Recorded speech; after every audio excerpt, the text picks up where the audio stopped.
Pertemuan ini saya akan membahas tentang kematian sel dan juga jaringan ya.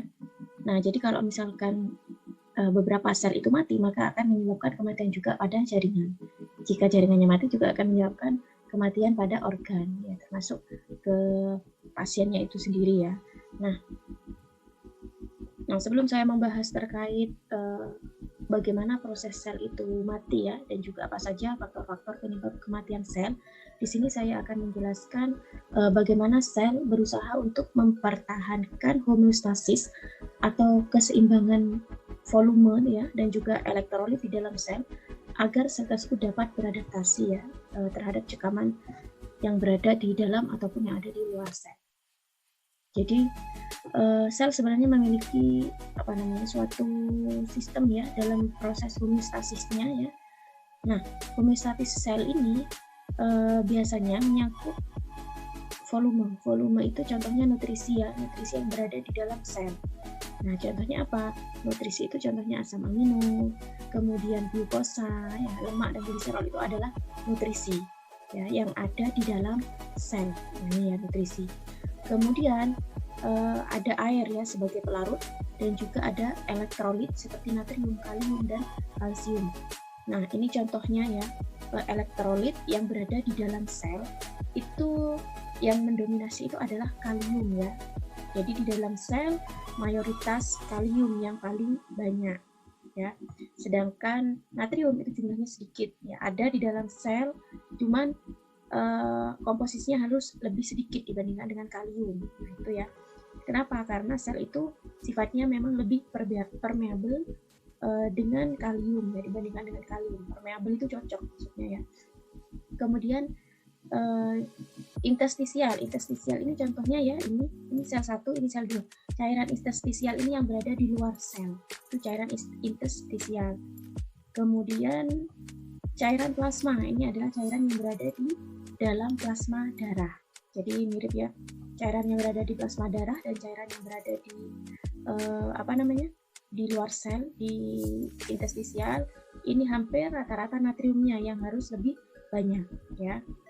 Nah, jadi komposisi elektrolit seperti ini harus dipertahankan oleh sel ya komposisinya. Begitu juga komposisi dari natriumnya ya. Begitu juga komposisi dari nutriennya. Nah, bagaimana tahapan ya agar sel itu mampu melakukan homeostasis atau keseimbangan ya. Nah, ini tahapannya bisa Anda baca sendiri ya. Tahapannya dari A1 sampai A10. A1 dan A10 ini tahapan 1, 2, 3, 4, 5. Nah, saya akan menjelaskan secara umum saja ya. Jadi misalkan ya kondisi suatu nutrisi ya di dalam sel. Nah, itu ya misalkan terlalu banyak. Nah, ini ya Anda baca misalkan di slide 2. Nah, ini ya.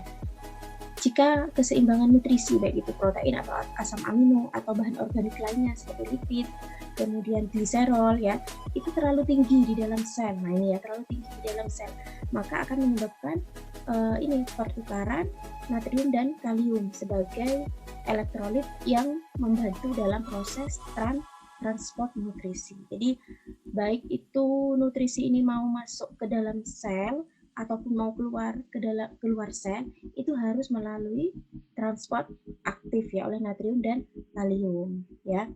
Nah, ini transport aktif, ini transport pasif ya. Jadi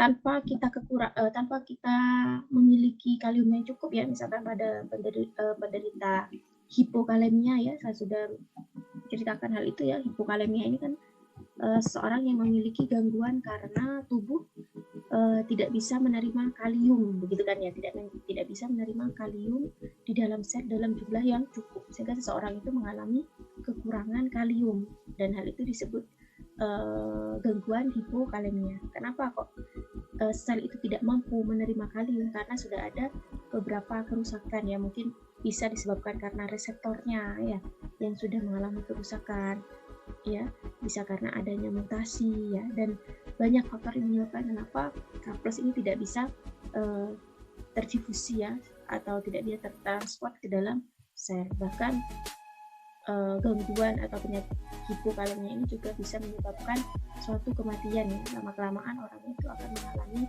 kaheksia atau penurunan berat badan ya. Nah, itu karena nutrisi ya, nutrisi misalkan kita makan nasi. Nah, molekul yang paling nasi itu kan molekul terkecilnya ya, kalau sudah dipecah itu kan menjadi glukosa ya. Nah, walaupun kita makan ya sehari 3 kali, tapi kalau kalium di dalam darah itu tidak bisa ditransport ke dalam sel, maka nutrisinya juga tidak bisa masuk ke dalam sel. Hal ini bisa menyebabkan kematian ya, atau hiperkalemia. Jadi gangguan hipokalemia atau kekurangan kalsium ya pada tubuh juga menyebabkan hipoglikemia, menyebabkan gangguan kekurangan glukosa di dalam darah dan juga di dalam jaringan ya. Jadi antara mineral ya, ini kan golongan mineral ya, mineral dan juga nutrisi itu sangat penting ternyata di dalam tubuh ya. Walaupun elektrolit ini dibutuhkan dalam jumlah sedikit, ternyata pengaruhnya sangat besar ya pada tubuh kita. Misalkan kita kekurangan ya mendapatkan asupan mineral itu, termasuk juga vitamin begitu ya. Vitamin itu juga penting dalam proses katalisis ya. Nah, jadi ini contohnya ya, misalkan ada nutrisi yang terlalu berlebih di dalam sel, maka kalium natrium juga akan bekerja sama untuk mengeluarkan ya nutrisi tersebut agar tidak terjadi overload di dalam sel. Misalkan sel juga kekurangan nutrisi, maka nutrisi di luar sel juga akan ditransport ke dalam sel ya. Nah, contoh lainnya ini juga sama ya, Anda juga bisa baca di slide yang pertama. Nah, apakah hanya nutrisi yang ditransport ke dalam sel? Banyak. Contoh lainnya ini misalkan pada sel saraf dan juga sel otot itu membutuhkan kanal atau protein transport ya. Yang mana protein transport ini juga membutuhkan yang namanya natrium ya.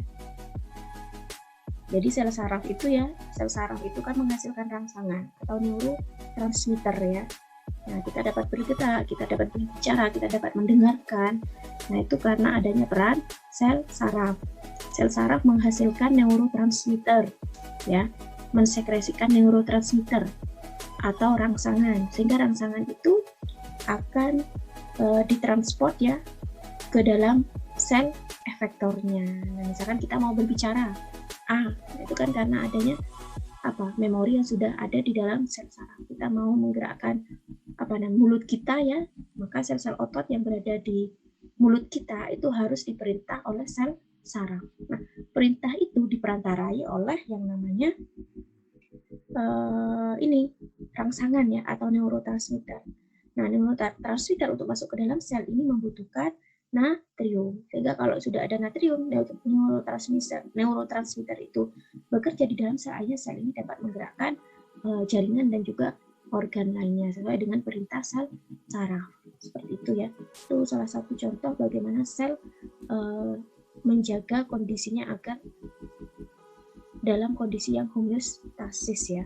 Baik itu dari segi nutrisinya ya, baik itu dari segi elektrolitnya ataupun dari segi pelarut air ya. Jadi kalau sel kekurangan air atau sel kelebihan air itu juga menyebabkan satu gangguan. Artinya air di dalam sel dan air di luar sel itu harus dalam kondisi yang seimbang. Ini salah satu transport difusi ya, difusi osmosis ya, yang terdapat di dalam sel. Ini adalah transport pasif ya, karena tidak melibatkan energi. Ini juga contoh transport transport pasif ya, karena di sini tidak ada ini. Nah, ini yang bundar-bundar ini adalah ini yang bundar-bundar ini adalah protein transport ya. Protein transport ini transport pasif, ini transport aktif ya. Cuman untuk ATP-nya di sini tidak diperlihatkan ya. Nah, nanti misalkan Anda ada yang kurang jelas ya terkait dengan penjelasan ini, bisa ditanyakan ya.